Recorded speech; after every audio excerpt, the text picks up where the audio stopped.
This is my favorite lav mic to use right now. I used to have a Tentacle Track E and I used it for all of my corporate work, and I liked it because you can monitor the and I liked it because you can monitor the audio from your phone. You didn't have to have a receiver. It wasn't that kind of system. It's just a standalone recorder that you put in someone's pocket and it's rolling, but you can also get an idea of what the audio sounds like. So in this video, I'm going to talk to you about why I upgraded or side graded from the Tentacle system to this one. And this entire video is being recorded on the Deity PR-2. So at least you'll also get an idea of what this sounds like in different situations. Right now I'm outside, right outside of a Canadian Tire. I'm at the back of a Canadian Tire, as you can see here. Let me just pan the camera.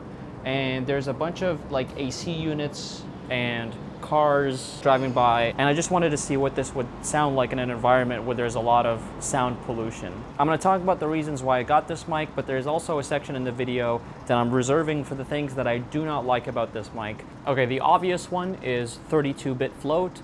This is something that I had already in my Tentacle Track E, but it's not something that I would have been able to live without. It's just so nice to be able to put a lav mic on someone and then snatch this, put it in their pocket and just not have to worry about your levels. You can still change the levels to something that is more optimal or something that is already hitting the loudness that you want, but usually I just leave it for somewhere in the middle and never have to worry about it. It gives me the security that if somebody yells, it's not a problem. I can always recover it. The second reason is actually going to be ecosystem. The nice thing about the Tentacle was that they had lavalier mics and they had timecode boxes, and that was kind of their upgrade path. You can kind of invest into their timecode and they'll work with the lavalier microphones because those also have timecode, and it's a nice ecosystem. With Deity, it's even better actually, because not only do they have lav mics that are like this, they also have lav mics that are more traditional type lav mics, and they also work with the app that this works with, and they all have time codes in them, and then there are time code generators, and then there is a slate, and so there's more products that work with each other, and so therefore there's just a larger ecosystem. And if I ever wanted a slate, or if I wanted more traditional type lav mics, radio lav mics, they will work with the system perfectly, and all of them will share the same timecode app. Now I'm in an office where it's very, very reverby. I just wanted to see what this sounds like here, but more reasons why this is a great lav. This is another feature where the Tentacle also has it, and that is this lav mic can also act as a timecode box. So if you're not using this as a lav mic,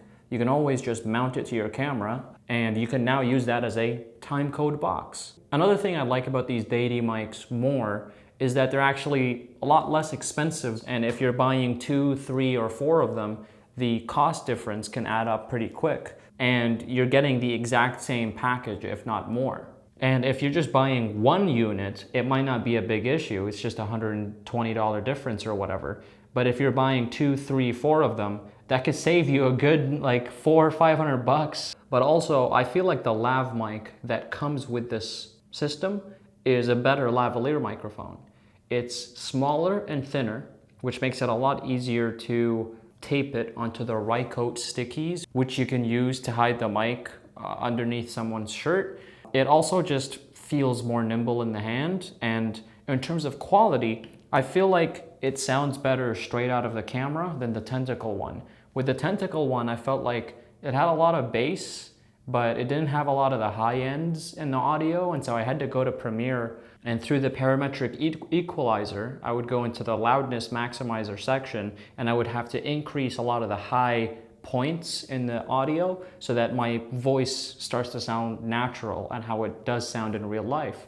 Whereas with this, it sounds a little more natural straight out of the box. Another upside of this microphone is that it's battery powered, but through AA batteries, not an internal battery that you can recharge. If the battery runs out during a shoot, you could just change the batteries and you're good to go. But if you had an internal battery and it runs out, you'd have to recharge it and wait for it to be ready to use again. The belt buckle. It is plasticky and it makes the lav a lot bulkier, and it feels like it's about to break. So I'm not a huge fan of it, but here's another issue. With the Tentacle, when you connect the USB-C cable to the computer, it automatically is read as an SD card or as a hard drive. immediately. You hook it up to the computer and the folder comes up and you can start copying files right away. But with this lav, when you connect the USB-C cable, nothing happens at first. You have to turn on the lav mic, go into the menus, deep into the settings, tell it to be readable as an SD card, and then the folder pops up on your computer and you can start copying stuff. Now, I mean, again, that's a nitpick thing, but I would like not to spend 15 seconds enabling that option every single time I want to copy stuff from both of my microphones. There's one more thing that I don't like about this lav. You know how in Sony cameras there's this feature where it never resets the file name system, it just keeps going? So for example, if I shoot a video and the video is called C001 and then I format the card, when I start recording again, it's not going to start at C001, it's going to start at C002. The reason it does that is so that if you have multiple projects that you've shot at different time frames, even after formatting the card over and over again, you're not going to have different projects that all have identical file names. They're all just going to have file names that keep going up and up and up. With these lav mics, that's not the same. So the only fix for this is you have to go in the app, and for each project that you start, you have to go in and name to a different project name. Like, for example, this is Corporate Conference Intel Office, whatever it is. You just name it that way, so that way you're gonna have authentic file names that aren't going to be identical to other file names. It's fine, it's an okay workaround, but it's inconvenient to have to go into my app and rename the project every time I want to record. So I just like that that feature exists on cameras, and I would like to see it on these types of lavs. And yeah, that's the Deity PR-2.